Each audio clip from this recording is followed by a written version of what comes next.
Good evening, everybody, and welcome in to another live interview. My name's Geoff Fry. I'm from Freestyle Rudiments.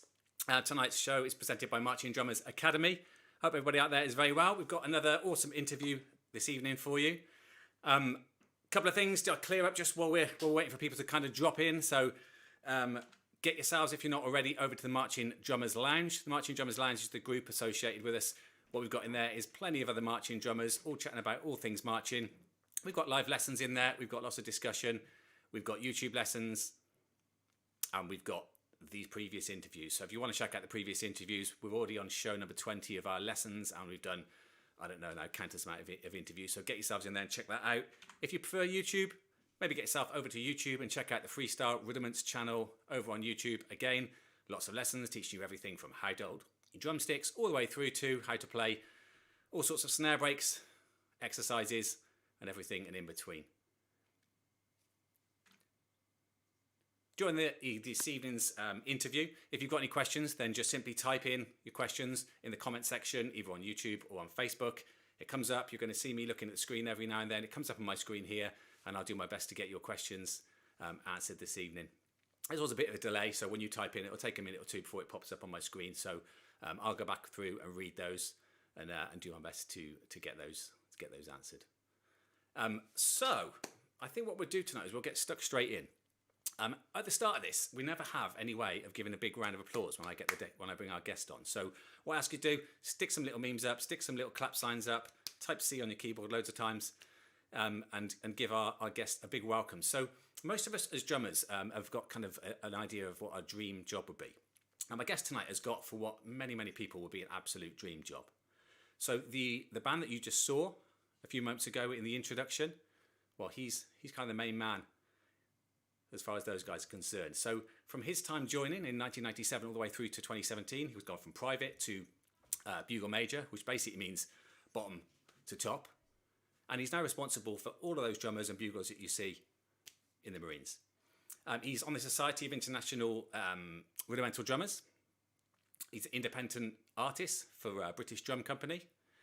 And probably most impressive of all is his compositions get heard worldwide by royalty, dignitaries, general public, TV, live, everything you could ever kind of imagine. So I'd like everyone to give a big warm welcome to tonight's guest, Mr. Russ Piner. How are you doing? I'll clap myself, but thank you for the introduction. That's a great introduction. I started to wonder who you had on tonight, if it really was me. Mate, it's easy to do good instructions when someone's got so much stuff that they're doing. It's probably harder when someone hasn't done very much, but with you it's quite hard to cut down actually all the things that you've done. So yeah, very impressive, mate. No, thanks. And I should really clear up. I'm not the main man. I'm kind of just under there, but I am responsible for the training of the guys and girls that come through. So well, I was going to ask you about that actually, because obviously within the army there's so many different what to you are probably just normal rankings, and so when for a civvy, I suppose, like myself, you never really can quite understand, like, is the captain, is it the corporal, is it the no, and so you're maybe that's what we should talk about first of all. What is your kind of on paper, let's call it, role for the Marines? I know that you're you're head of training. So how would you describe that in civvy terms? Yeah, so my title, so my rank is WO2, Warrant Officer, second class, Bugler. We'll come to that in a second, but our rank is Bugler. So you start off as a Bugler and you work way up through the ranks: corporal, sergeant, colour sergeant, Warrant Officer. And my title was Bugle Major Training. So I'm responsible for the delivery of training to all the core drums, so the drummers and buglers that come through. So we've got three phases of training. Phase one's the basic training in the field, and then phase two, when they come to me, is their course, the 2-year course that they go through, learning how to be a drummer and a bugler in the Royal Marines.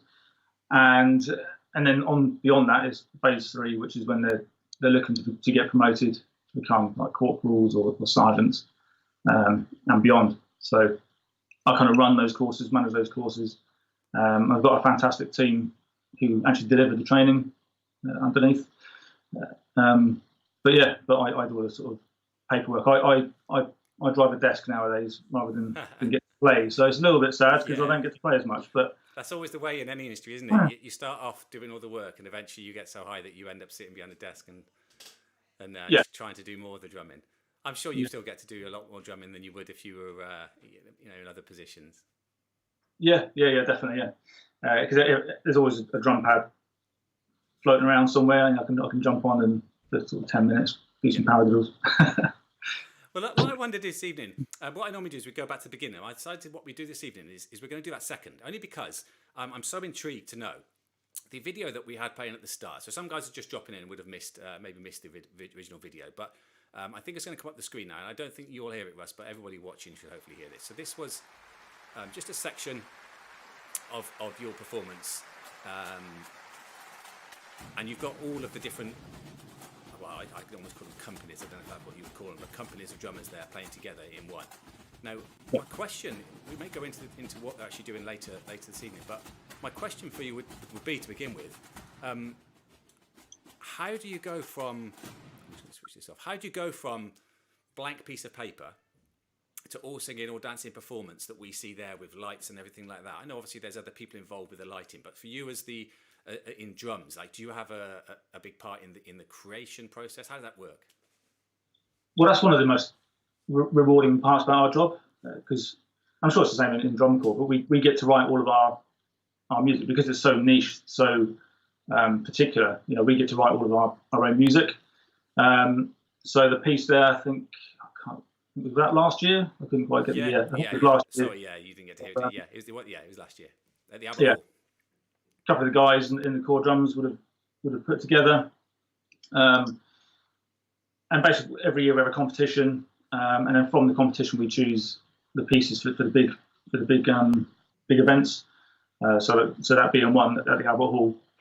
So in fact, my colleague, who's a core bugle major, who runs the kind of the delivery side of everything, the kind of the production side of it, he'll choose that, or amongst us we'll choose them, but he'll go away with the guys that wrote it, and then together they'll create a display performance, and then together with the whole production side of the event, the lighting, sound, the whole concert is all put together, and it's a whole year's worth of planning, as you can imagine, to get to that point. As for the actual notes on the page and how it all looks, how the visuals all look, that we generally leave that down to the guys. That could be youngest bugler who's written that, or it could be the most experienced sergeant will get. Can I jump in for a second there? So just because I'm fascinated with this, if I put the video up, I'm just going to turn the sound down so that we could talk over the top of it. I know you can't see it great, but I can't move it. I'm going to move the wrong things around on my screen, but there we go. I'll make it a little bigger. So when people are doing all the separate parts in there, the thing that I'm interested to know, if it's just notation on one drum, and I make it up and I hand it in, like kind of someone says, yeah, Geoff's is good, let's use that one. That makes sense to me. How do you go about creating it so that all those different movements where everyone's moving at different points, is that something that's done after, or is that during the process of creation? Well, so there's two ways we can look at it. So you get the score, which will be a big score of it could be 10 parts, and you can visually see on the score all the different, the way we write it. You can see the way the waves are working, the tiers are all working. But also when we judge the competition, we get them to record it in a small group, and then obviously we can imagine how that could expand to 30 drummers. In fact, when we do our big marching display in London, we've got 40 drummers altogether. So that's like another level of complexity to adding some movement as well. We put into that. Again, very similar to the drum corps world of putting together a display. Yeah. But the hardest thing is coming up with new ideas, because, as you can imagine, we're very bound to tradition. Yeah. And we've only got so much sort of free reign we've got within that. So, our sticks are either up here or they're down here, and anywhere in between. Yeah. So anything beyond that, if we start doing sticks to the side or looking, these kind of movements, they're a little bit more unorthodox. So we've got to be careful how we balance that with the traditional side of things, and interesting, keeping it fresh and trying to move on, because every year, we've got 10 people writing 10 different pieces every year, and all trying to make it different, make it more exciting. Yeah. But it's good that it comes from internal. I mean, what about the notation? Like, you don't need to necessarily explain exactly what's going on here, but is that something that was developed by you guys, the Marines, or is that something that someone else did in the world? That to be able to notate, so because you said you can see the kind of I'm going to call them Mexican waves. I'm sure there's an official name, but the ups and downs. What are they called? What's the official name, Russ? Well, ripples. Ripples. Okay. We have zipples. Drummers, we come up with stupid names. Paradiddles, mathematics, and then for the visuals, it's no different. We have plunges and all sorts of different stupid names. But the way it's developed, so first of all, we write a notation above and below the line. So sort of Berger notations are similar to how the pipe band writes, and also Swiss drummers write the similar. So it's above and below the line, white stick above, left stick below. But that's the kind of the written solo part, if you like. The actual visuals, we've developed our own system really over the years and tried to refine it, tried to standardize it. Yeah. As parts have become more complex, really trying to make sure that everyone on that page, everyone can see exactly what is meant. And there's always interpretation. And modern technology is great because we're able to push out videos. We use an online kind of hosting service, so we can push out the music, and then people can ask questions. Or is that what's meant by this bar here? And then people can clarify it. Yeah. If need be. But it's essentially it's kind of written musically notation.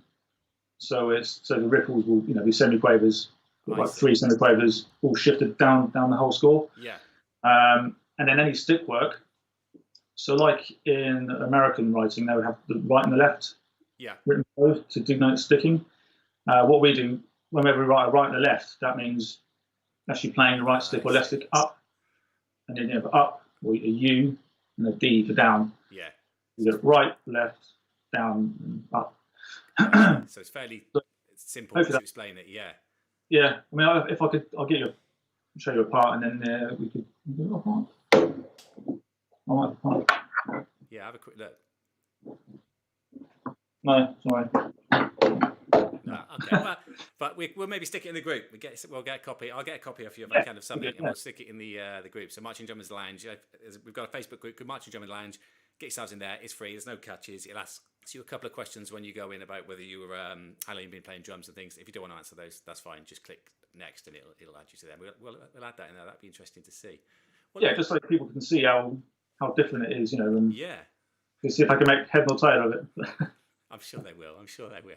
Well, what I want to do with Russ is normally my first question in these interviews is all about something I call a trigger. So it's like a moment in someone's life where they've seen something and it's been like, I'm going to do that. I want to do that. Now, for some people, I understand that it develops over years. Now, I was going to ask you the same thing, and maybe you're going to talk about the same thing, but I know that because of your family kind of background and where how you've grown up, is going to be quite an interesting one. So your dad and now your whole family is kind of Marines, but I think it's all of your brothers and sisters. But your dad was a big part in the drummers back in the day. Can you talk maybe about what was your trigger? Was it your dad? Was it something else? Can you remember that first day? Yeah, it was definitely my father, Alan Piner, who sort of set it all off in motion. So a bit about my dad. He joined in 1953. The Royal Marines Corps Drums as a 14-year-old lad. Joined the forces in as a 14-year-old. Didn't know anything different. Joined up as a Royal Marines bugler. He went to training, basic training, very different back then. It was all very much learning how to, look after yourself. I mean, they all had rope tension drums like this, which they had to every week, every Saturday before Sunday parade. They had to strip the drums down and sort of totally unrope the drums. They're all brass shells, had to polish the shells, put it all back together again. They got inspected on every Sunday morning for Sunday parade. And it was all about cleaning and being in line. Not really much about learning how to play music, and right, discipline. Right. Yeah, it's all discipline, not much. I mean, and back then as well, the drum was less of an important instrument. It was all about the bugle, because and I'll explain a little bit about the bugle. So Warning's drummers, as with all military in the UK and most across the world, is the drummers were the signallers on the battlefield, and in camp. But then around the 1850s, with the invention of the bugle, that became the mainstay for the signalling instrument, because it was lightweight, smaller, the sound carried further, so it's just much more practical instrument. So all infantry regiments had buglers, which is why we're called, our rank is bugler, but we're in the corps drums, and it can be a bit confusing trying to explain that. But we play both. We play the drum and the bugle. Just to explain a bit about that. But he joined, when he left training, he got deployed on, a fair few. I think it was HMS Ark Royal, the old Ark Royal. Yeah. Spent 3 years on there, went around the world, came back, went to Eastney in Portsmouth, and then he was sort of sat around. He'd been away around the world for 3 years, and then all of a sudden he sat not doing much. So he joined the local pipe band, and that's where really he got kind of the kick to really start drumming. He thought, actually, there's something in this, something which we're not doing, because all the drumming back then was very traditional, and all it consisted of was really marching in front of the band. It wasn't that technical, it's certainly, if you look at today's standards, very traditional stuff, but no one was really sort of looking beyond that. They were just happy to do that, and that's what they did. So he basically, through that, he taught himself how to properly read the music and more importantly, write it. And he just went ahead and, tried to push a bit of a revolution on the corps drums by, one of the things he did was looked at the pipe band drums and how that was developing. So he was kind of instrumental in moving away from the rope tension drums to rod tension, kind of modelled very much, right up to sort of almost like a Royal Scot type drum. And obviously that helped with the technical playing. Yeah. But the main thing he did was he composed music. He wrote loads and loads of pieces of music, all of which were, for the time, really technical. And some still are. We still use some of the pieces today, some marching solos, and also some of his kind of compositions we use for our graded exams. Yeah. And through that, he was able to kind of get people on board. I imagine it must have been a real slow progress, right slog at the start. Trying to get people on board. But there was lots of interested, drummers. We had drummers from all over different backgrounds. We had kit players, people who'd just done traditional stuff. We had some people who'd done a little bit of pipe band drumming, and he kind of brought it all together. But through a real influence of pipe band drumming. Like we said before about how to write the notation, the above and the below, the lines, he really kind of pushed that and made sure everyone was doing that, because before that, as long as people played the rhythms, stick didn't really matter. Right. As long as the rhythms were right, it doesn't matter if you're playing a right stick or a left stick. But he saw the importance of people playing the same sticking. For one, visuals obviously, but also for the sound. It makes a big difference, doesn't it?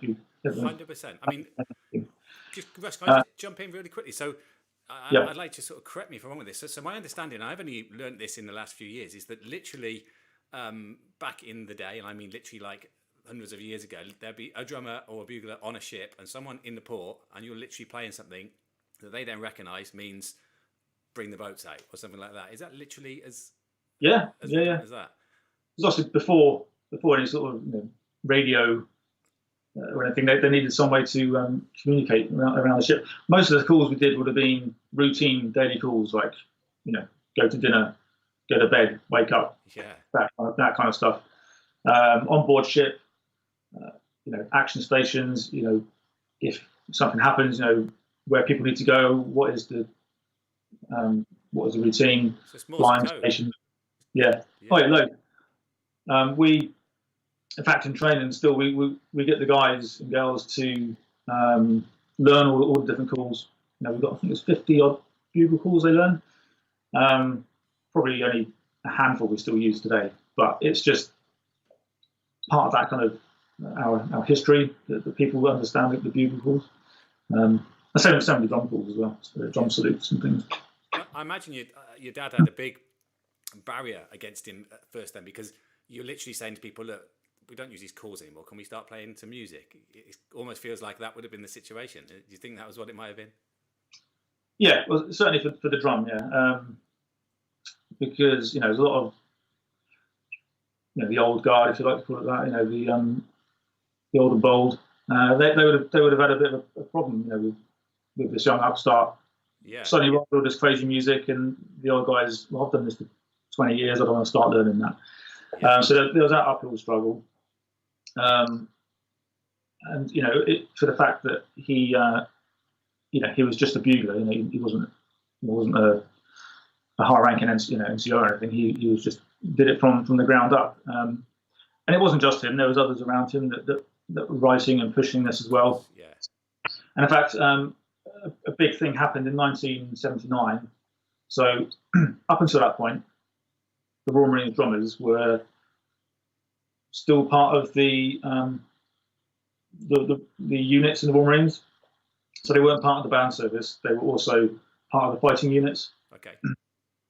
So being a drummer and a bugler was kind of part-time almost.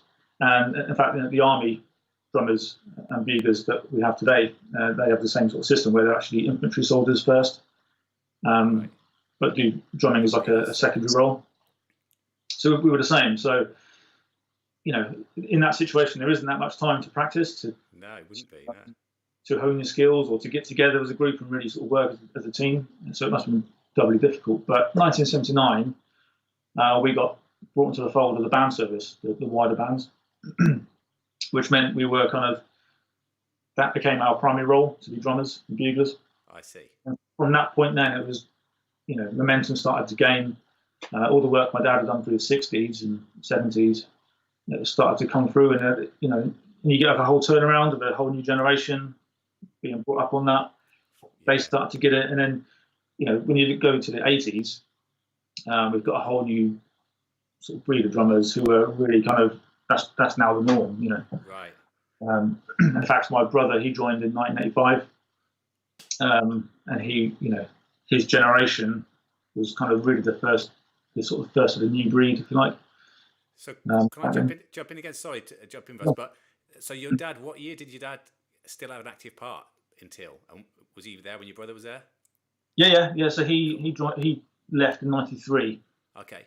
My brother joined in 85. My sister, she plays clarinet. She joined in 91. So well, I got a little family montage of you guys here. So oh yeah, you've been trawling the internet, haven't you? It's on your Marines page. So, right. So I assume that's your dad, brother on the left. Yeah. So at that point, he was I'm not sure what year that was. I was a sergeant, so it would have been 2013. He was W1 Corps Bugle Major, so he was my boss at the time. There's my dad and my sister, clarinet player. She's still in, and then me. Awesome. Yeah. Must be a proud moment for your dad to have. Is that all of the siblings? Have any of your brothers and sisters not gone in, or has everyone gone in? That's all of us. Yeah. Cool. My dad got us in somehow. In fact, I very, very nearly didn't join because when did I leave school? I left school in 95, 94. Yeah. And but the Royal Marines had taken a kind of hiatus of recruiting. They stopped recruiting for a good 5 years. So when I left school, like senior school, there was no position to go to. Right. What am I going to do? So I ended up going to college, and I very nearly went to university. And then, but just as I was, finishing my A levels, they started recruiting again. So fell into place. I very nearly didn't finish my A levels because of the audition. And perhaps I'll talk about the audition in a second. But the audition was just over my A levels, starting to do them. And I kind of did the audition. And I was like, oh, yeah, I'm going to do that. I don't want to finish my A levels. I don't want to go to university. I'm going to do that now. Luckily, I did go and finish my A levels. But did the audition and loved it, and then joined up in '97 in September. Awesome. So when So at that point, well, let me go back a bit further actually. So I'm interested to know. So when I imagine someone who's in a military family, especially your dad who's delivering this stuff, I imagine very regimented, like childhood or like, what was he like as a kid? Were you scared of him? And he was never there. So you ran riot. He was always gigging. Yeah. Yeah.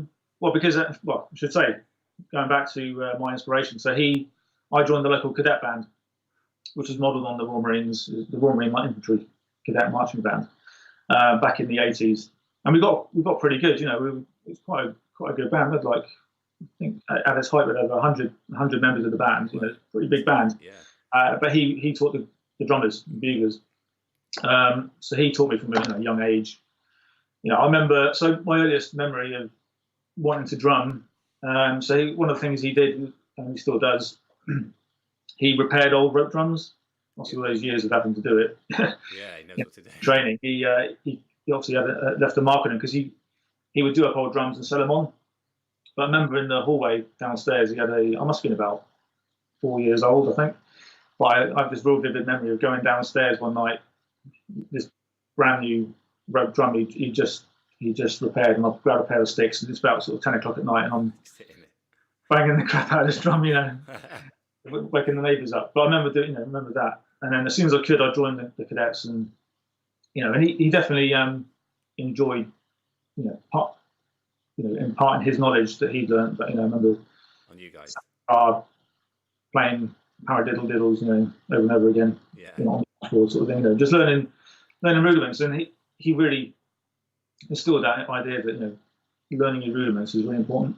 That's obviously still one of the big things I would preach to anyone today. They're so fundamental, aren't they, to drumming, any drumming, I think, really. But so joined the cadets, went through cadets, and then when I could, I joined up myself. So how was your audition then? So how did that go? Your very first audition, was it the same as it is today, or was it completely different? It's similar, very, very different. I mean, for me personally, you can imagine, Yeah. In fact, my brother, he was one of the instructors at the time. So that issue to deal with. Plus, also my dad was at this point, he was quite a notorious, quite a name within the Royal Marines. So everyone knew me. It was like, okay, here comes the next Piner. Yeah. Show us what you can do, type thing. So luckily, my dad has sort of helped me come up with a kind of a little recital kind of thing, a little sequence of pieces to play. Yeah. So I played that, and it's like, I wouldn't like to say it was a no-brainer for them, but I think I did all right, to get in. Yeah. On my own merit, because you always got that shadow of, especially because what my father did, and AJ, my brother, he went on to become the Corps Bugle Major, so you always sort of follow in those footsteps. But I think in life, you just do you just do what you want to do, follow your own sort of desires, and hopefully eventually somehow things work out, don't they? So I just always tried to do that, focus on the things I wanted to do. That's what I'm about to ask. So obviously as a kid, I'm sure the goal was just get in. I just want to get in. At what point did you then go, I want to progress, or I want to be the best, or I want to be I've forgotten your thing, WO2, where you are now, you know what I mean? Yeah. You got your role, Warrant Officer 2.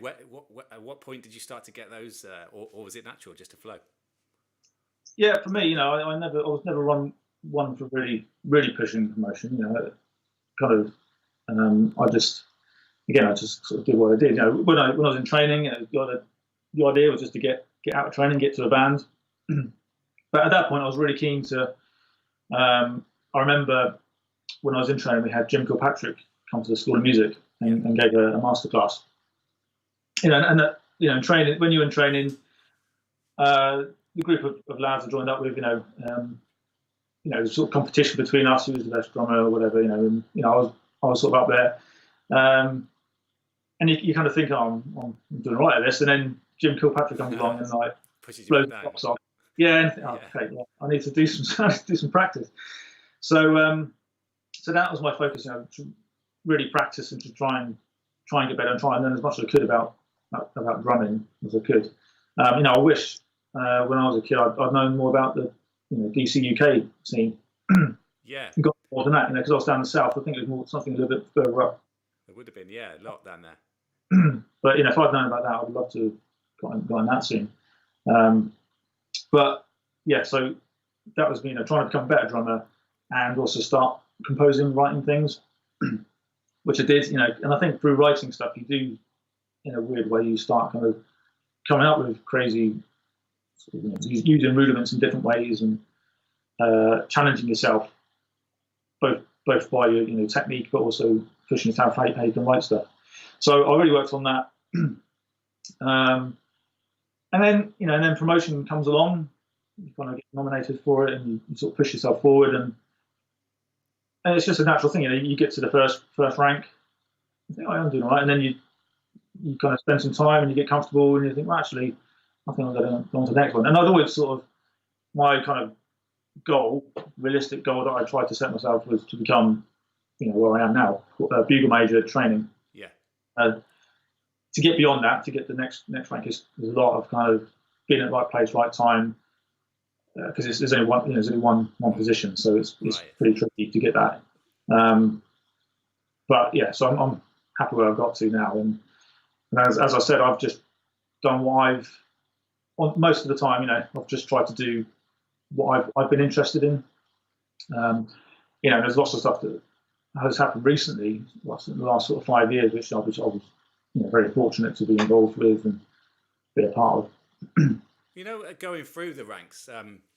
So if you're an accountant, for instance, you start off at the bottom, and then you tend to leave company, and you go to another company, and they know you as he's the middle guy, and then you go to another company, and he's like he's the manager, and then you go to the very top, and it's like they see you as he's the. But whereas I imagine for someone who comes through the military, is you at one point you're drinking with them and acting stupid and doing all that kind of fun stuff. I'm sure you do, and at some point you then have to be the one that's telling people off. How does that how did that work for you? Did it work out well? Was it awkward, or was it just that you all aged together? Yeah, I mean, we try and bouncers, we try and be as because at the end of the day we're creating music, aren't we? We're trying to entertain, so we try and do things in as relaxed and kind of encouraging manner of fashion. So we do try and work well together, and it's not as rigid as some people could imagine. Yeah. But there's those moments, there's those times where you've got to be the sort of senior manager. You've got to be the person towing the line and enforcing the law. Generally, when you get promoted, you move to a different band. We have 5 bands around the country: Scotland, we've got 2 in the West Country and 2 down south. Okay. So when you get promoted, you get moved. You generally try and get moved to another band, so then it's kind of a fresh start. Because when you go from like a junior NCO, corporal, to a senior NCO, there's a bit of a jump there. Yeah. And expectation to kind of remove yourself slightly from the lads and the grot, to try and to be that kind of more responsible person. Yeah. But we're all good mates. We all try and you have a bit of fun though, yeah. Yeah, that's the key. Yeah. Yeah. Well, something else then. If we move forward a little bit, then, so we get to the point where 2017, where you take charge. I'm going to call it take charge. Okay, obviously there's other guys in the picture here, but you take charge. And it's one of the things that I know that you did was you started to organise things like exchange visits with other drumlines from the States and various different things. And obviously, you're trying to bring in other information and put bits in there for ideas, maybe. How does that work for you? Have you enjoyed that? Have you learned a lot from other people? Do they learn a lot from you? Well, yes, definitely learned a lot from other people. Hopefully they've learned some stuff from us as well, sort of different ways of doing things. But so, I was really fortunate in fact, let's go back 2014, I think, end of 2014. We had a visit from Mark Riley. I know you know Mark. I know Mark, yeah. Guys, if anyone wants to check out Mark, check out the Old Guard online. Their drum line is incredible. It's world famous. But he came over to UK and did a workshop. And and that was like, wow, you know, it was crazy. In fact, before that, we had a drummer, UK drummer, Bob Armstrong. I remember Bob Armstrong. Yeah, and he did lots of stuff with us in the Royal Marines. He'd always come down and do workshops, and he brought a lot of the American methodologies of drumming, and that was my first real kind of face-to-face exposure of those sort of techniques. And he was, in fact, that's his drum just there. Wow. You know, he passed away a couple of years ago, so I was very fortunate to be able to keep his drum. Yeah. But yeah, he was my first sort of like step into that other world of drumming, you know, because I was sort of brought up pipe band drumming in the traditional style. But he really opened my eyes to that.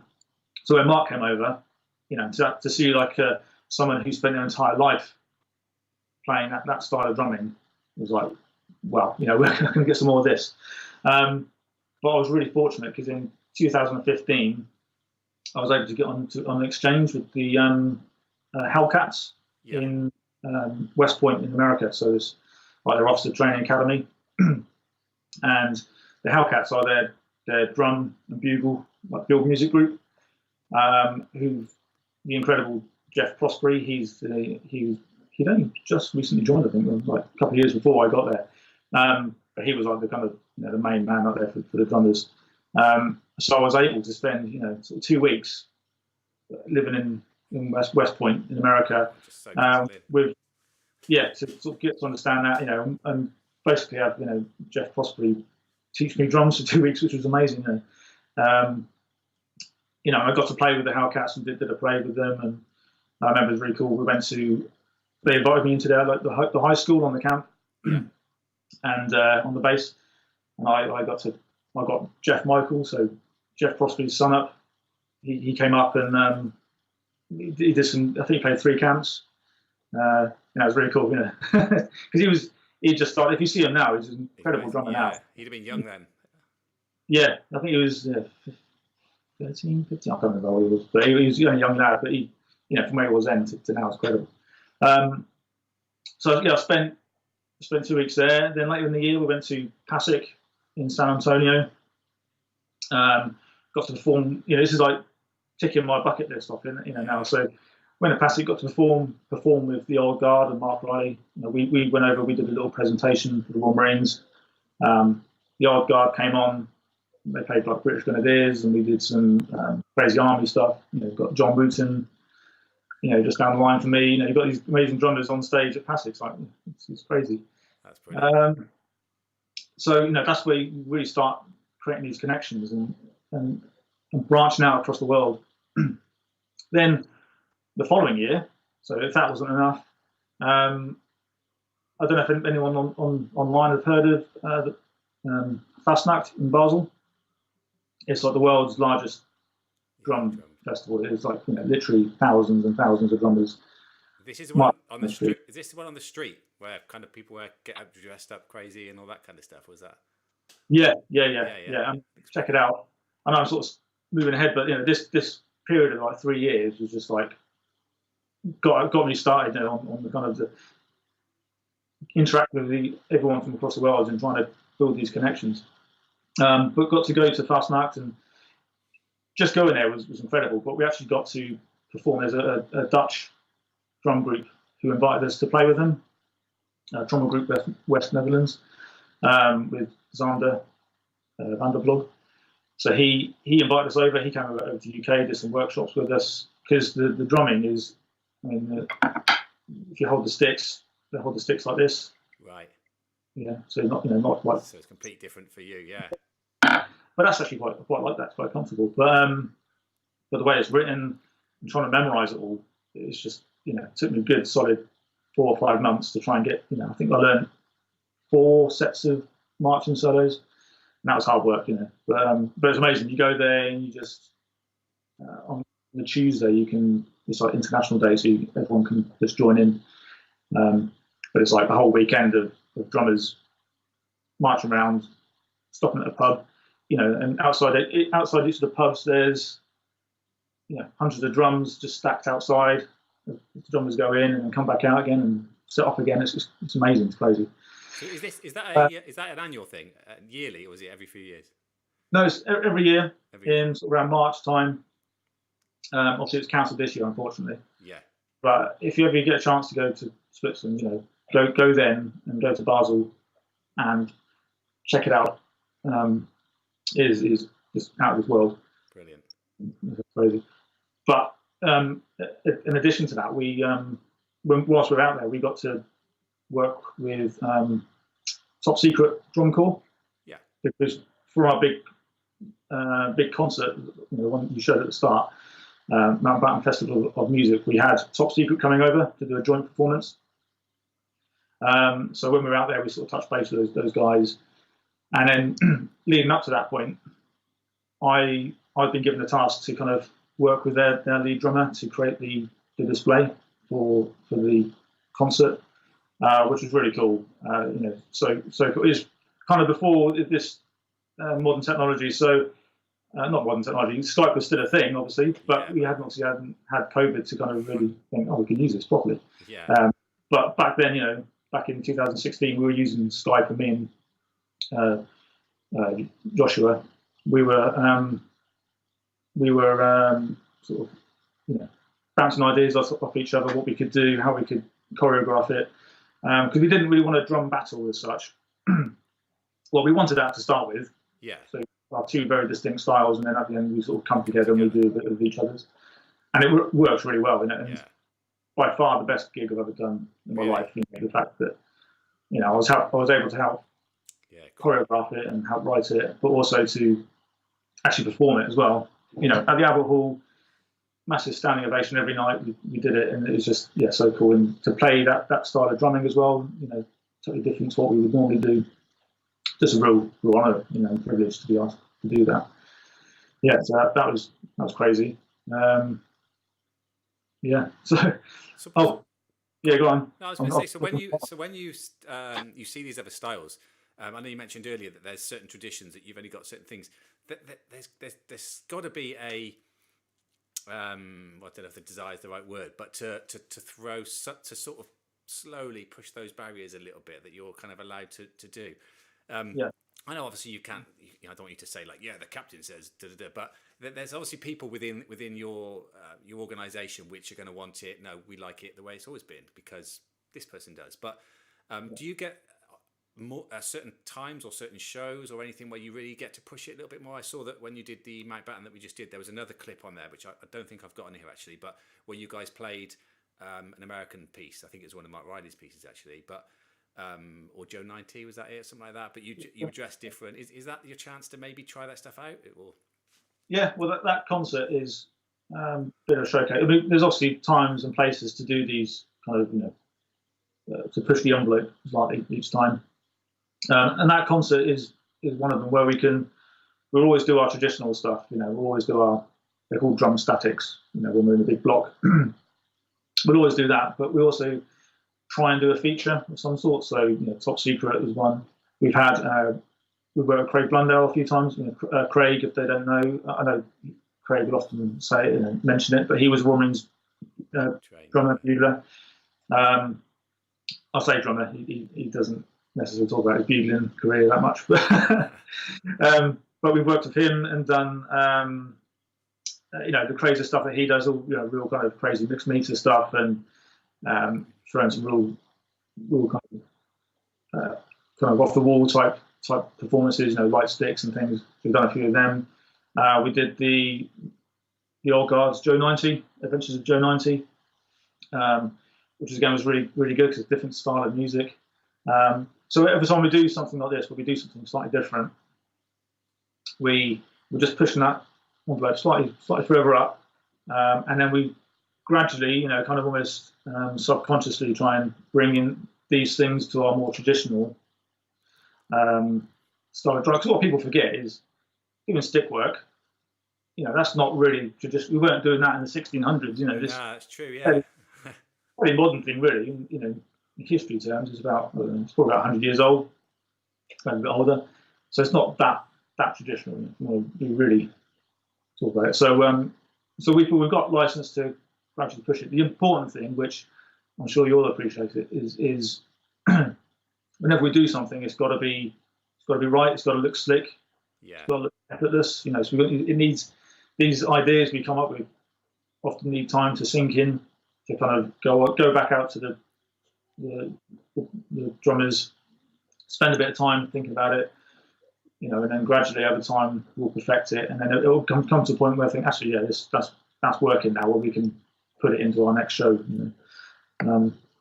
So it's a whole evolving process, as most things are, really, aren't they?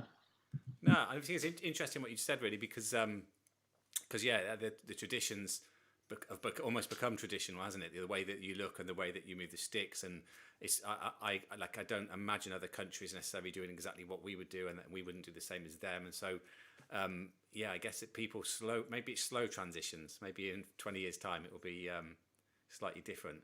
What about pressure? So, something I want to talk to you about. I'll maybe talk about this later when I talk about maybe recruitment, but playing. Well, a couple of things that come to mind. So playing at the Albert Hall in front of royalty is a high pressure gig. Playing when you're on TV, when it's being recorded, is high pressure. And doing anything that's visual, like you can sit on a drum kit. I can sit on a drum kit at the Albert Hall and play and probably make 20 mistakes and no one would know. But if I just, one of the guys who forgets to bring the sticks up at the wrong point, everybody kind of knows. So is that something you teach, or do they just gain that through repetition of doing shows? Yeah, repetition. We try and recreate that in training as much as we can. Unfortunately, at the moment, we can't do many sort of well, no one could do any gigs, can they? No. But we try and get the trainees in that kind of environment as much as possible. There are some pretty high pressure exams where they're on the spot playing solo, but you kind of build up this persona when you're in you've got the pith helmet on, your helmet, yeah. You've got you kind of get in the zone, and you can almost blank that stuff out. Right. So the uniforms are it's almost like a superhero suit you're putting on. Yeah, you kind of get that persona, and you're just focused on that one, getting it right, because it is such a visual thing. If you get it wrong, and I've got to tell you, by the end of my drumming career, that top secret gig at the Albert Hall, that was I think that was my last big sort of gig. Playing. And so we're playing all this stuff written by Top Secret, sort of backsticking and sort of head moves and things. The worst part of that whole thing for me was when we did our stuff, because the pressure to not get it wrong, because Top Secret guys are nailing it every night, and I just hated doing that bit. Yeah, you don't want to mess up your own stuff. Yeah, and towards the end of my playing career, I can't lie that I relished the fact of going out and doing marches, because if one person, so when we're doing all the stick work with everyone's unison, if one person makes a mistake, it makes everyone look wrong. So it's a big bit of pressure, and it's I didn't mind losing that part of the job, doing the stick work. But sorry, as a young drummer, you kind of learn, you prep as well as you can. You learn all the music, and you kind of get in the zone. Yeah. Well, you spoke about uniform then. So, so in my experience as uniforms, anyone who knows me on this now will probably smile and know exactly what I'm like. So, like we did DC UK finals in 1993 or 4, one of those years, and we were staying in a guest house prior, 4 of us staying in there. Someone picks up the uniforms, puts them in the car. I think it was me, actually. I think I picked up the uniforms, put them in the car, off we go. Turns out that my uniform isn't in the car. It's in the guest house still. We get to the gig. I've got a uniform in my hand. Pick it up. Rob. Turns out Rob's got in the car, seen his uniform. Mine's still left up hanging. So I had to do DCUK finals without a uniform. I'm literally putting on the clothes I can that are any colour. We've got it was a grey uniform. Like imagine a grey military uniform, and I'm getting bits of white tape on it to try and make it look a little bit more like a uniform. So I'm not good with uniforms, right? Is what I'm getting at. But so how does it work for you guys? No, I was gonna say, how does it work for you guys? Like, are you fully responsible for uniforms? Are they like given out last minute? Is that all part of the job of being in the military? Every day it's got to be. Yes. So you get issued your uniform, and then that's yours to look after. And that's part of training. A big part of training is learning how to clean it, maintain it, look after it. But we've all been there where we've forgotten things. We went to Jersey. I forgot my bugle. That's awkward. Yeah, I managed to find one last minute.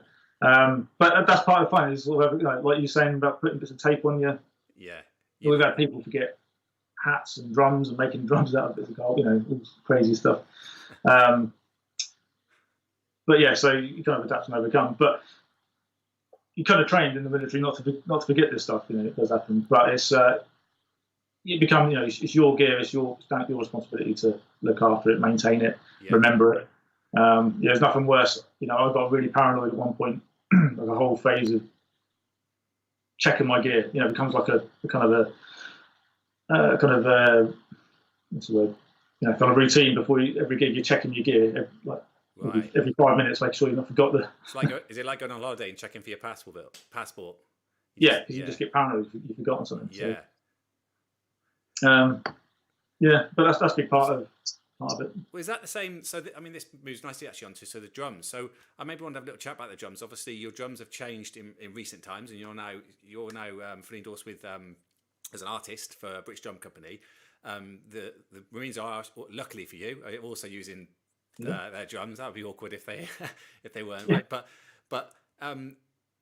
maybe talk a little bit about drums. Like, so that I know that when I came down and did a little class for you guys, and the guys in there will become so used to that they get trained to take the drum apart and put it back together and that kind of thing. So the drum becomes a bit like your uniform. It's something it's just yours. You've got your name on, that kind of thing. Is that correct? Yeah. So when they join, they get issued their drum. So in fact, what's nice with the British Drum Company drums is they've got a piece of the oak from HMS Victory. Oh, no, do you know what? I've actually got a picture as well. So hold on. Yeah. So one of the ideas, how can we make these drums real kind of, So let me get the bit of wood. There you go. There you go. Yeah. Oh, look at that. You've got it all lined up. VT. Yeah, it's on VT. So that washer, that's actually a piece of HMS Victory. So 1759. See, that's easy to kind of wash over as a bit of, but that is pretty amazing. Like, I've been to HMS Victory. I went when I was like 12, and they just pulled out. You probably know this. Is it Mary Rose? What's the other little ship they pulled out? And they pulled it out, and it was like 3 bits of wood. But they were like, "Yeah, we're going to restore this." I don't know if they have now. Maybe they have, right? But that's what I remember as a kid. And to have a bit of that ship on your drum is pretty phenomenal. Yeah. So they get I can't remember how many the Warrants purchased, but every drum's got its own serial number. And part of the idea was to make the drums, because the drum is only second to the colours. The colours being the flags with the regiment's insignia on. So on a battlefield, the troops would rally to the colour, but if that went down, the drum would be the second kind of rallying point. Oh, really? So it's got a real kind of importance in every regiment, across the British Armed Forces.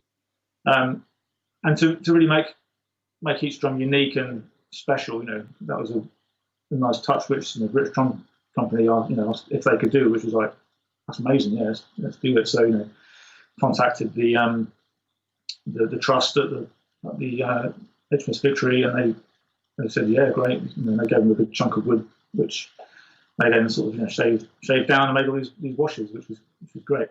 But that was one of the things which we really, I think, kind of attracted us to British Drum Company, is that the fact that they're UK based, they're local, they're using British craftsmanship, they're just up the road. If there's a problem with the drum, or if anything needs replacing, we can go to them, we can speak. We've got a really good relationship with them, and also in the design process, back and forth, because it was a fairly new drum, so we were able to say, actually, yeah, we like this, we don't like that. Is there any way we could change this? Which is really, really unique, to go be in that position. And since Premier, because we used to be with Premier. Yeah. When I first joined with Premier 97S, but then when they kind of moved all their manufacture overseas, it became a lot more difficult to get parts and to get that kind of face-to-face customer service, which we did have at one point. Yeah. So I went to Pearl, massive big company, really, really, really good, but there's not that kind of personal touch, and it is all overseas. Whereas if we can support a British company. That's Yeah. it might. This is me talking as Russ Piner. Well, no, it's kind of it would be almost off for the military not to. Do you know what I mean? It's kind of like there's nothing more English than your military, so I think it's good that they're using an English company. Yeah, I'm pleased. I think it's great that we can do that. And they're great drums, and it's a great company. So well, that's important. I'm lucky enough to have gone and had a tour up there. So obviously Keith, the main man there, is Stu, and all the other guys up there. And I've got to admit, their almost obsession with detail is so impressive when you walk around, and so I think that comes out in their drums, and obviously it's going to come out in how they do as a company, and they're doing great. Obviously, that drum on there that I've got on the screen at the moment isn't the ones that you guys use because it hasn't got your colours on, but it's based off the same design, I believe. So as far as like the drum itself, like I go back to your dad a little bit here. So there must have still been a bit of pressure, even on you or British Drum Company or whoever chooses a new drum, whoever chose the Pearl one's the same, to have a drum that sounds a certain way or looks a certain way. How do you go about kind of keeping the tradition while maybe looking for something that you would personally prefer, maybe? Yeah. Well, my dad, he was dead set on trying to get the drums at a higher pitch and almost take it up to like a pipe band style drum. Okay. To kind of real high tension, raw Scott sound.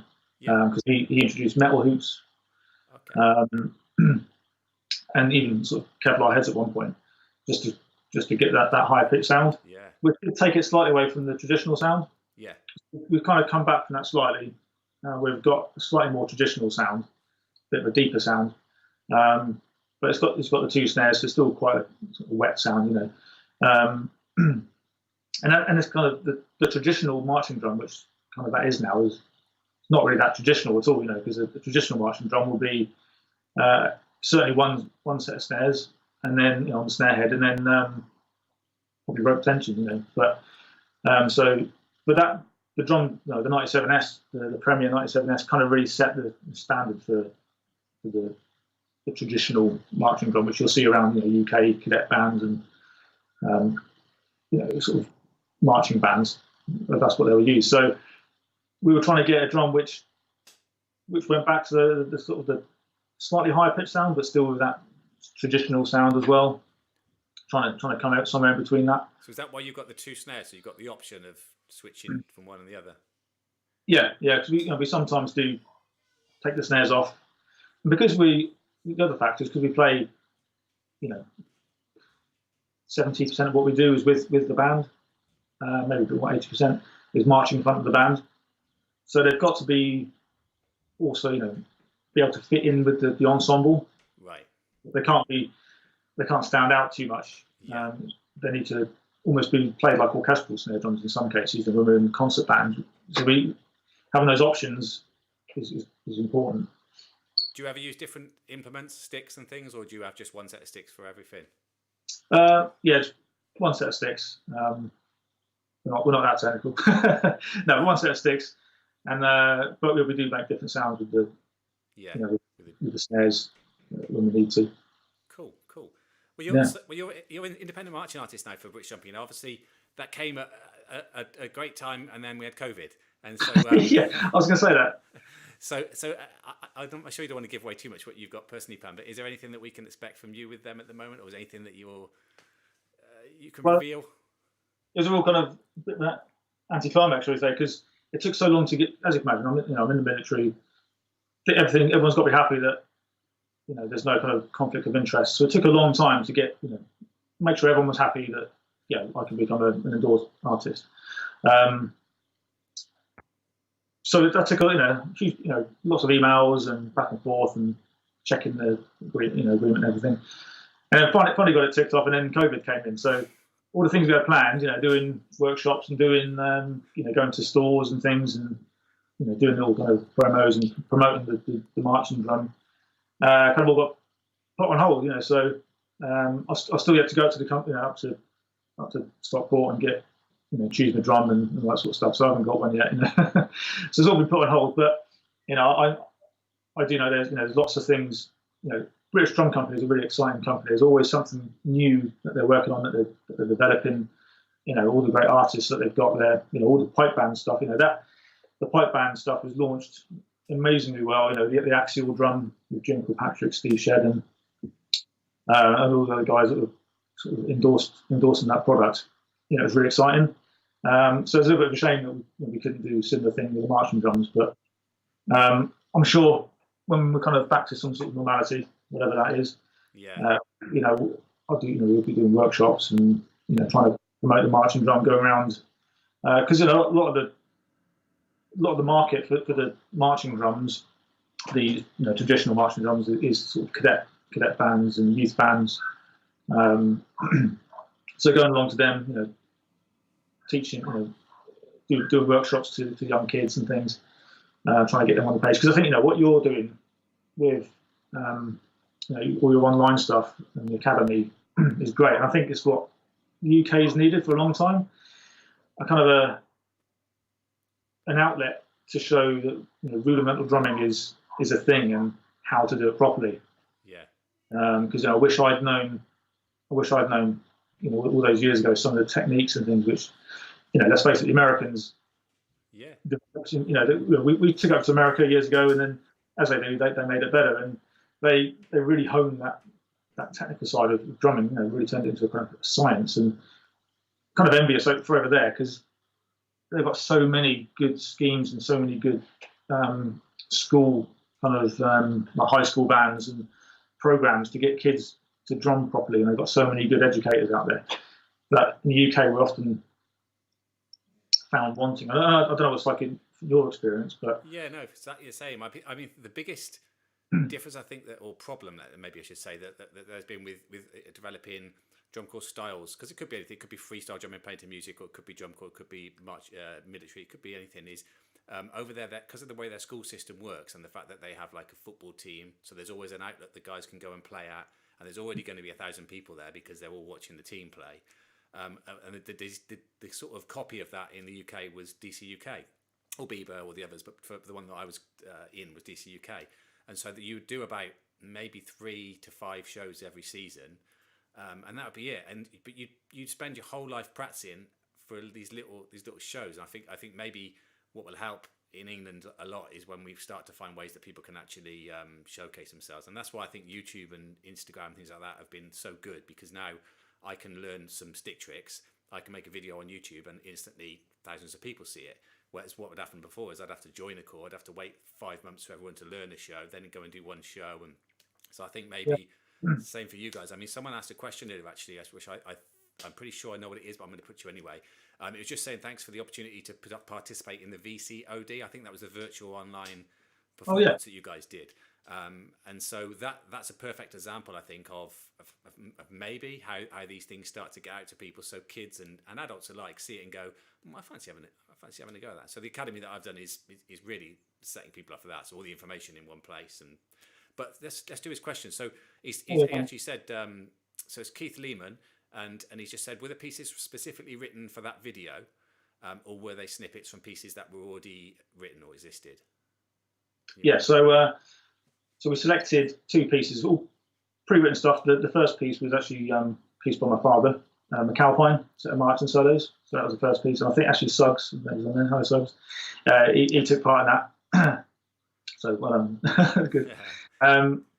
Yeah. So it's all kind of stuff which we know is fairly simple, fairly traditional piece, that one.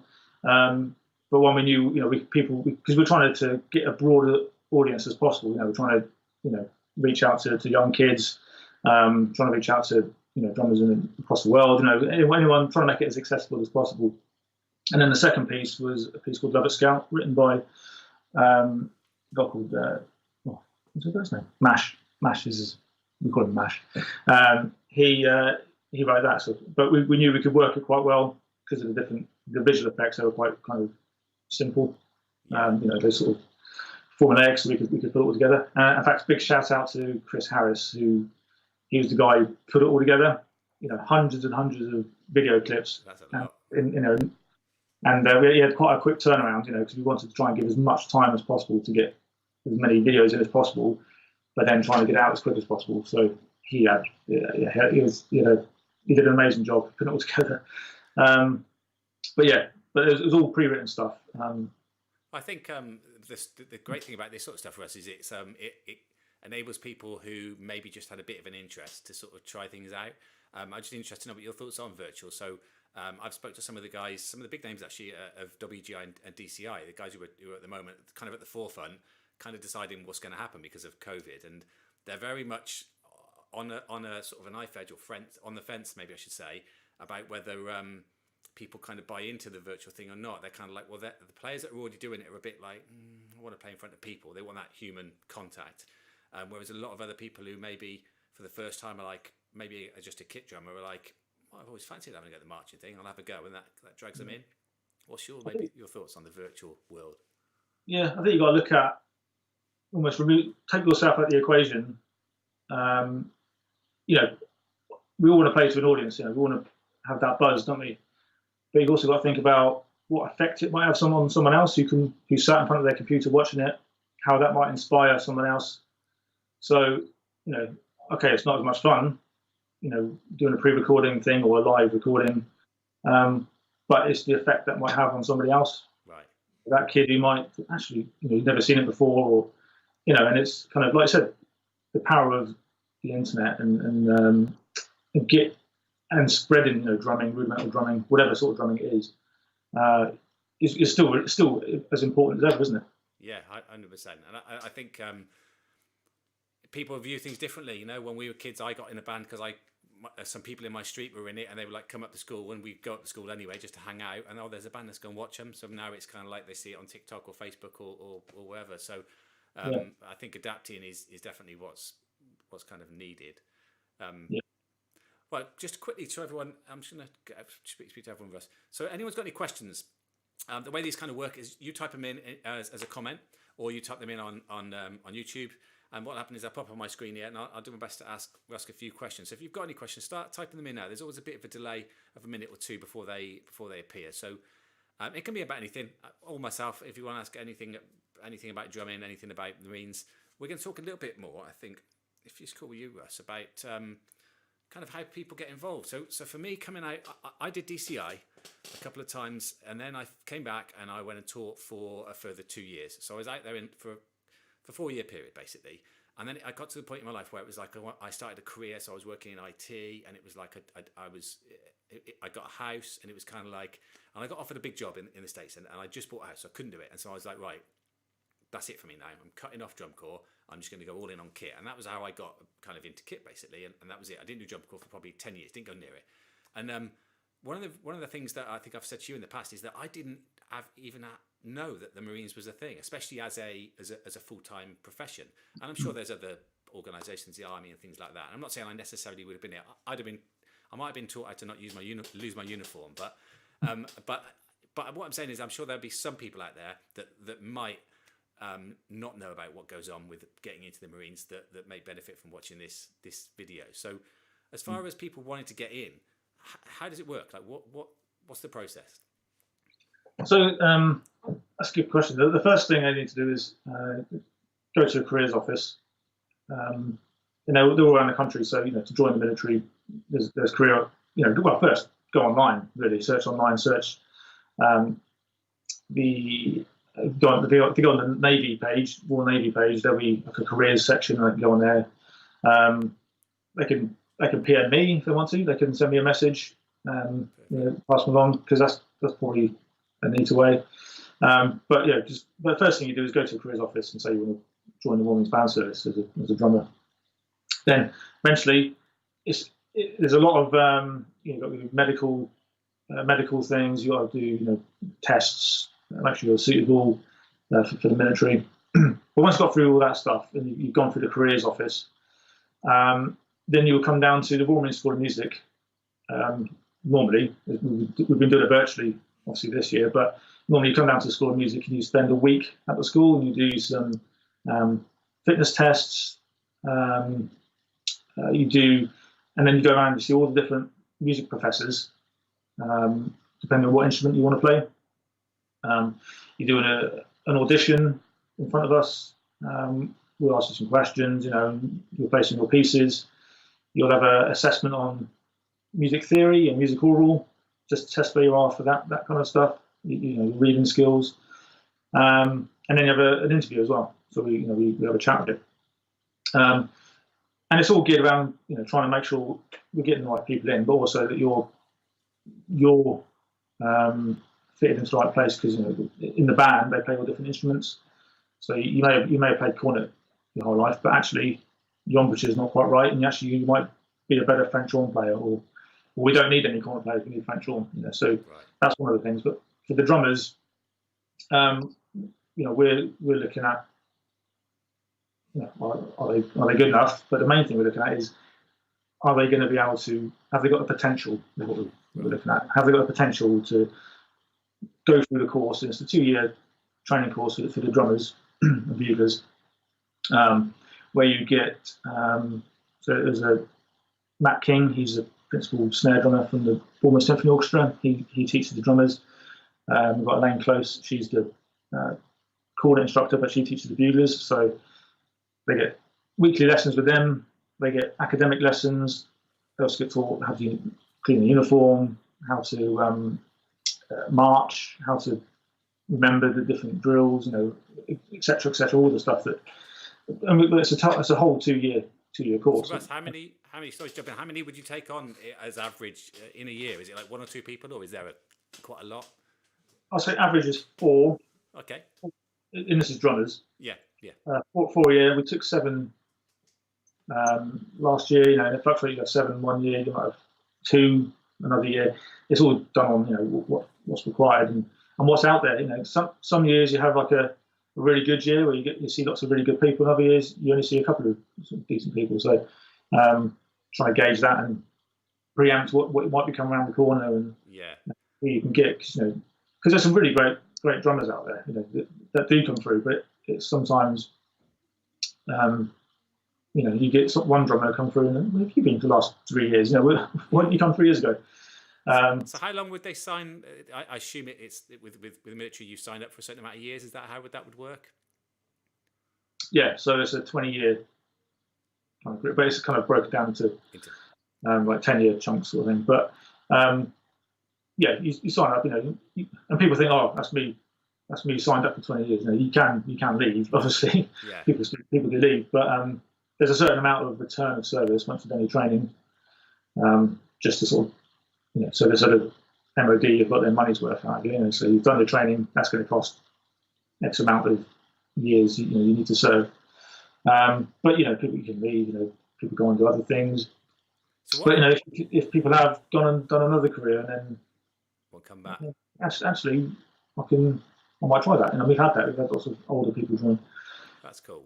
Well, what about, so something that stuck out there when you said it was, and you kind of dust over it, but you said fitness training at the start. So I want to maybe discuss that a little bit. So when you talk about Marines, I imagine probably movies with Marines in, all kind of big, bulky, probably even like American kind of like military movies, not even the UK. But you do some kind of you do military training as well, don't you? So you do. Am I right in saying that? So that must be fun, or it's obviously it's supposed to be. What's that like? Is it? How hard are we talking? How fit were you? Yeah. Well, it's you join the military at the end of the day. You join the military, and on top of that, we're joining the Royal Marines. Who are renowned for being elite troops and being super fit. So, and we hold that reputation, and we take it seriously. So, and it's quite funny. You get these musicians who've been at music college, and suddenly thrust into the world of a Royal Marine bootneck, which is like culture shock. Yeah. Crazy. But the great thing about the Royal Marines is it's all about coaching and developing people. It's not like the old days of thrashing people. It's about bringing people on. So you've got some of the best instructors in the world, teaching you. And it's but it's called IMT, initial military training, which is learning how to look after yourself, learning how to iron your uniforms, looking how to time manage effectively, going out in the field, learning how to look after yourself out in the field, making bivvies and things, and using the weapon system, and all that kind of stuff. But it's all fairly low level. You're not sort of talking tactics and things. But it's about can you survive, with the kit that you've been issued, and you can go out in the field and and can you take orders and follow instruction, etc., etc. And obviously fitness plays a big part of that. Building that fitness, and it's all done over the whole. It's a 15-week initial military training, and it's just to build you up ready for that military life. So when you come to us at the school, you've kind of been transformed from this civvy into a more military-minded person. And then once you're in the War Marines, because we have a secondary role in the band service of supporting 3 Commander Brigade with the hospital, the field hospital. We also do all the decontamination for CBRN, so like your chemical, biological stuff, wearing respirators and cleaning people up ready for going into surgery or going into the field hospital, and also working on board the hospital ship. That's like our 3 kind of roles. But we do all sorts of other stuff in between. So are those roles that you have to do as part of your time, or can it be that somebody can come in as a musician and actually never see any kind of military action, for the want of a better word? Yeah, it's kind of, we're only really used on exercise. Yeah. But for myself, I've been on exercise a couple of times, but I've only once been in operations, and that was in the Gulf War. Yeah. Gulf War. But you do get used in it, and some people really like that, and it's a totally different aspect of your job. Imagine civilians, they may go off and do some sort of experience thing for the weekend, or get themselves out of the comfort zone, or do some Ironman competition or something. And it's kind of a similar thing, because all of a sudden you're put into this totally different environment. You've got to learn these new skills, and you get fully trained and everything, but you get put in this new situation, and you make. And because of our roles, it's generally to do with hospitals and casualty, moving casualties around the ship, or moving casualties in the battlefield, driving battlefield ambulances, or whatever it could be. So you feel like you are making a difference. You're actually doing something worthwhile, and we tend to find we're quite adept at it. We're quite good at adapting, because you've got a whole unit of musicians who are generally a little bit more intelligent, a little bit more switched on, and they can sort of adapt to these situations. Yeah. So day to day, then, as an average day for a bugler at the moment, I know every day will be different, but is part of the year spent on site, and then sometimes you go off and do different things, or do you get assigned to different countries? When you do formal things. Well, normally, pre-COVID, you get our HQ. They get all the gigs come to them, all the commitments, and they get pushed out to the 5 bands. So then you got like your kind of rolling planner with all the gigs that they're doing. It could be pass-out parades. That's one of the big things we do: pass-out parades, or ships coming home, or ships getting decommissioned, or mess functions. So like dinners. Formal dinners, and we would play at them. But then also get to the other, you go to foreign embassies and you spend a week out in, I went to Washington like 10 times in my career, just working at the embassy there for, weeks at a time. Yeah. You go to, so all over the world doing that. You just go to do the tattoos, get on the tattoo circuit, which is, really good. Some great gigs, New Zealand, tattoo, Australia. If you got the Edinburgh tattoo, gets moved around to Australia every now and then. Basel tattoo, that's my personal favourite. So you get to all those sort of gigs, but they're all throughout the year. So most of the time is spent, certainly in the summer term, because it's a real busy period. You're just bouncing from one gig to the next. Right. Generally, like the January sort of term, January, February, March, that's when we do a lot of our kind of military training. It's a little bit quieter. Colder. It's colder. So if it's not raining, it's not training, and getting ready for the big concert. And then the kind of this time of year, lots of concerts generally as a generalisation. Yeah. Concerts, lots of Christmas concerts. So you're kept busy throughout the year, and then for buglers separately, we play at funerals. We last post at funerals, so we do literally hundreds of them a year. That must be quite a sobering thing to happen, I imagine, because you see it quite often. Yeah, and we've only just really thought about it.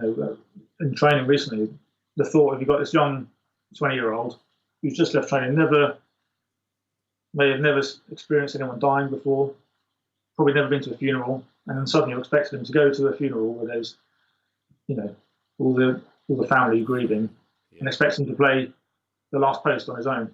And that's actually never really thought about it, but we started trying to implement training to help sort of deal with that and to sort of get them prepared for that. But yeah, it's a big deal, and I think most people don't really think about it that much. But when you do think about it, it's actually quite a big thing, because it's for you it's another gig, let's say, being flippant about it. But in reality, that for that family, it's their loved one that's passed away, and it can be difficult sometimes. Yeah. No, fully. I can imagine that's a hard position for anyone to be in, let alone someone young or. Yeah. Well, look, what I'm going to do is we're going to start to round things up. I want to just quickly say again, to anyone who wants to type any questions in, then go ahead and do it now, and I'll do my best to answer questions. They're a little bit quiet this evening. I was asked a question earlier. So someone said to me, "Did you have you played in front of the Queen?" Yes, I have. Yeah, not wouldn't have been that close. I can't remember which a specific gig. So is the gig any different for you when there's the highest level of royalty, or does it feel the same? Because it's like, for me, in a gig's a gig. Doesn't really matter if it's the Queen or Yeah, it's just a nice bit after. It's a nice little thing to say after I played for the Queen. Our big beat retreat, our big marching display will be in London. The Queen will be has been there. Sat up in the window watching. Cool.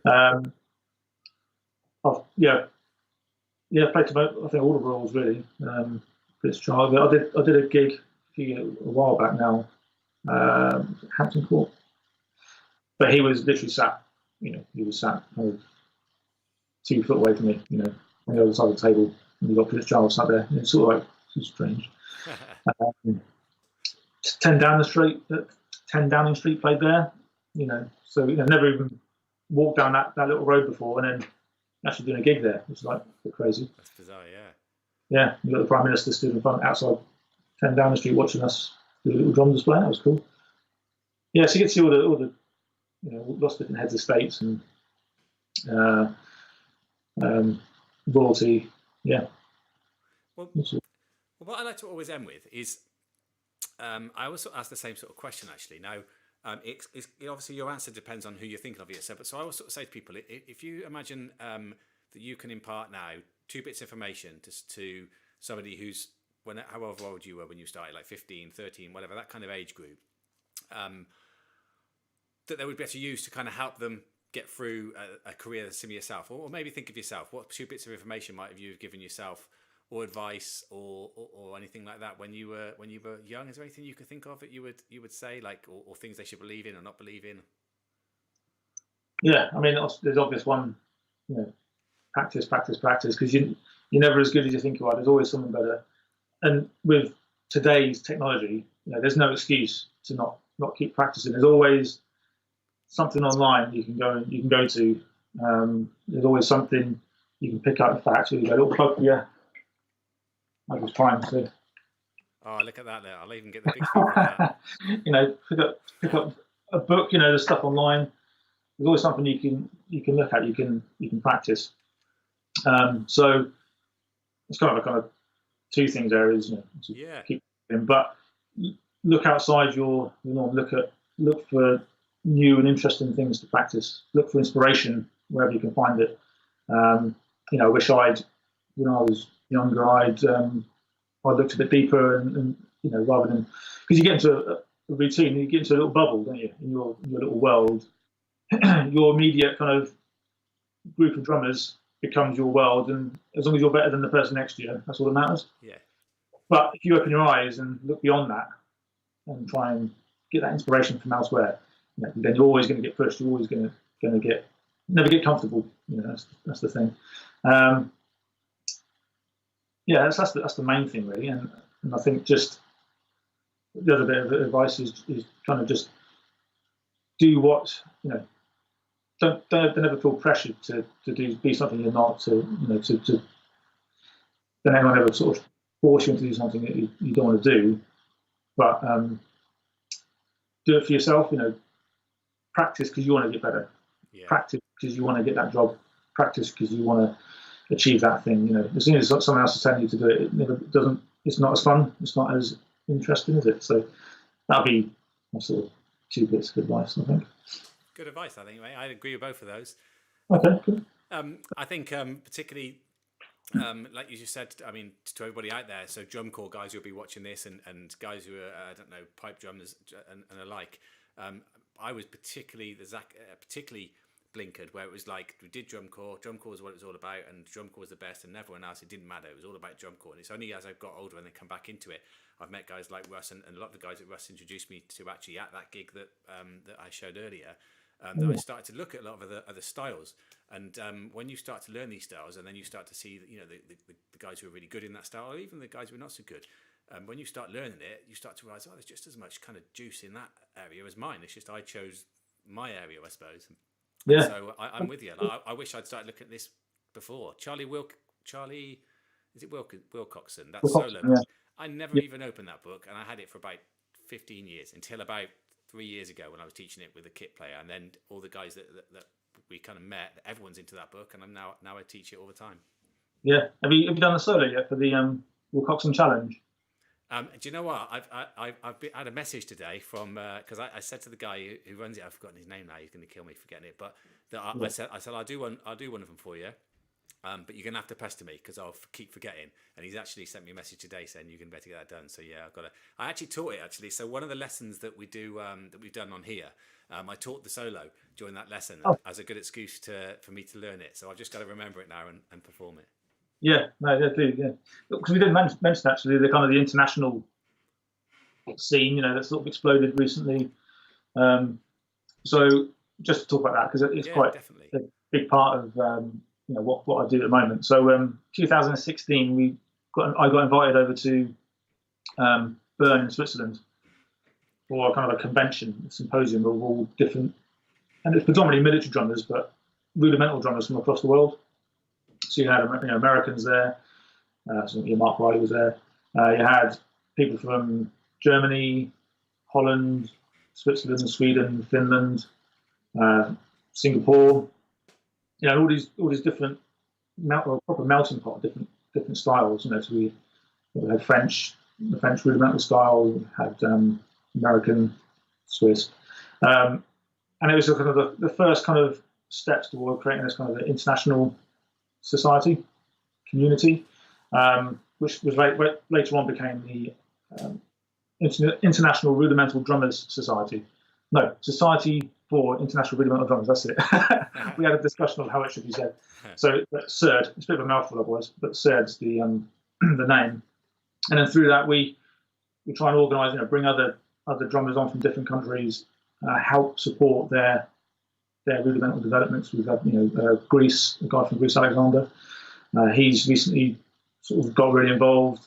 We've got guys from Argentina, Japan, Australia, all over the world. I'm trying to create this network of rudimental drummers and all these different styles of rudimental drumming, and just to sort of support each other. Earlier this year, we did the digital online drumming event where we brought together everyone's traditions and styles and tried to kind of present an evening of, anyway, we're in Wales, but an evening of different styles of drumming, to try and expand everyone's horizons of what is out there. And then next year, fingers crossed, hopefully, if we can, we're organising and sort of I'm heavily involved in the organisation of the third symposium, which we held in Portsmouth at the moment it's June 18th, 19th and 20th of June 2021, where we will get all these drummers from across the world. They'll descend on Portsmouth. It'll be 3 days of drumming, clinics, workshops, hopefully a small concert at the end.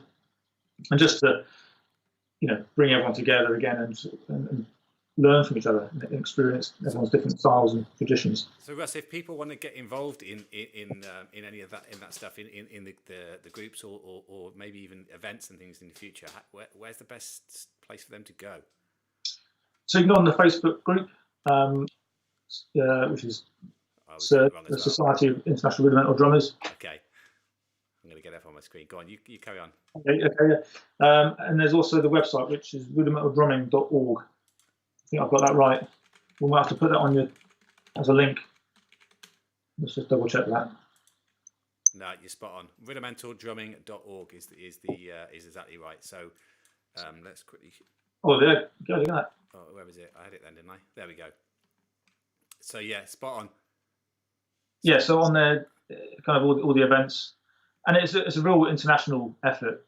This thing, you've got guys in Switzerland, some former top secret guys involved in this. You've got drummers from all over France, Austria.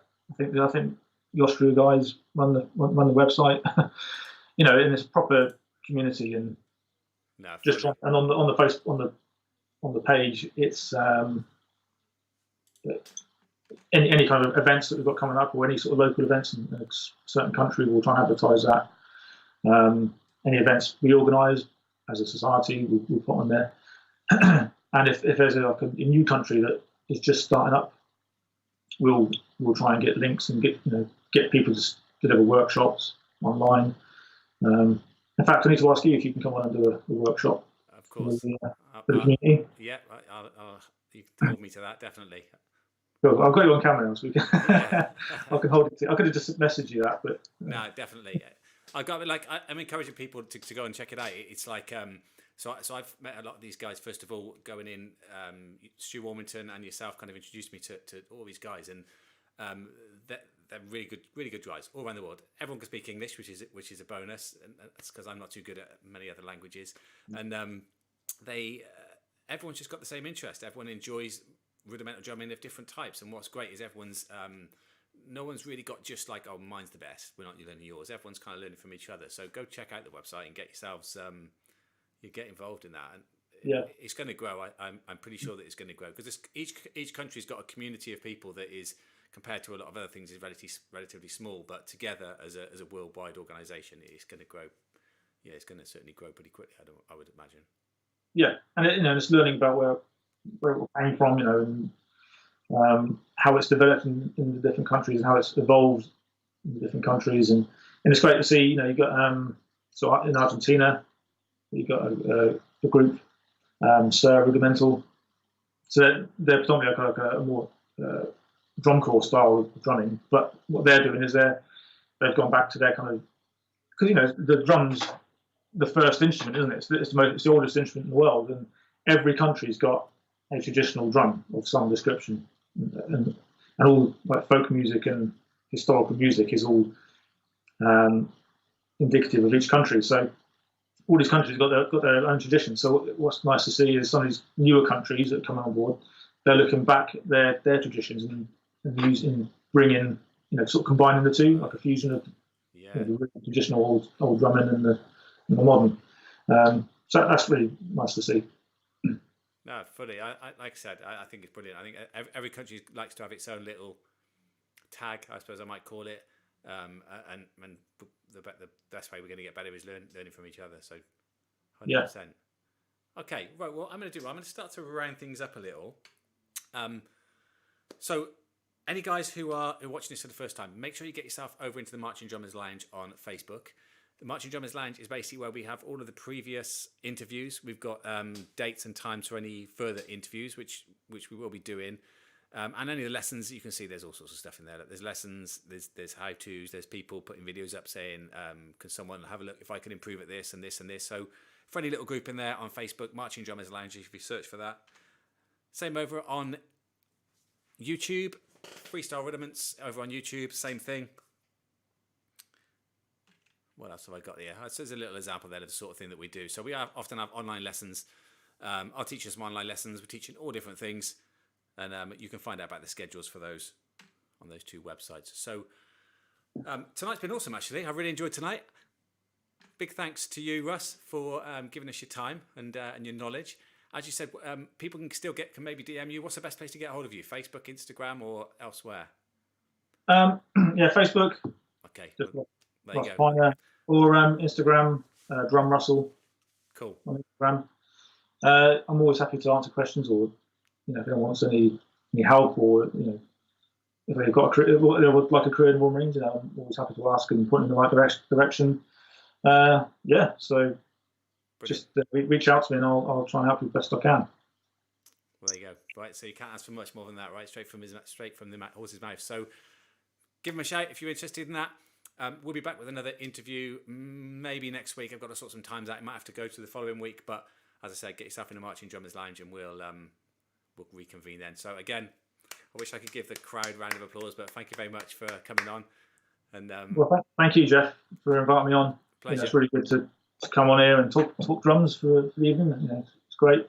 Hopefully one day we'll be able to, go to a pub and talk about, a couple of beers as well, perhaps. But no, thank you for inviting me on. Pleasure. Well, enjoy your evening, and I'll see you all again next time. See you, Russ. Good night. Cheers, bud.